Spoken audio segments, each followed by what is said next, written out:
Over the past 8 years, President Mnangagwa has systematically worked to dismantle Chiwenga's military network, which was crucial to the 2017 coup.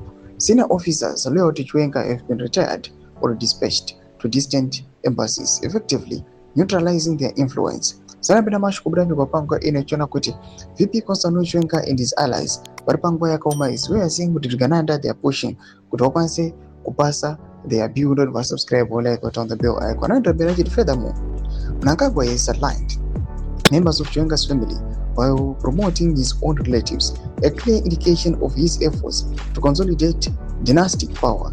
A recent military reshuffle in April 2026 saw the promotion of Mnangagwa's son to a senior role, further solidifying this trend. This calculated weakening of his deputy suggests a final showdown between the two powerful figures is inevitable, though it remains unclear whether Chiwenga still commands significant support within the armed forces or is relying on a handful of retired officers.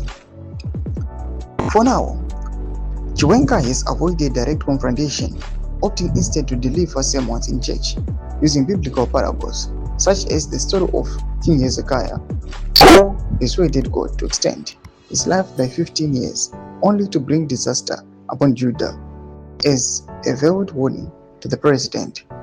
The democratic opposition, already weakened by years of suppression, faces an uphill battle against Step 3.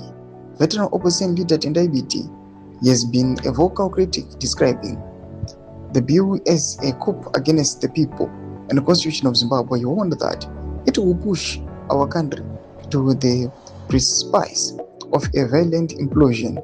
Biti himself was arrested in Mutare in March 2026 while mobilizing people against the bill, highlighting the risks faced by those who dare to challenge the ruling party. Toma developments are buda pangwa ino.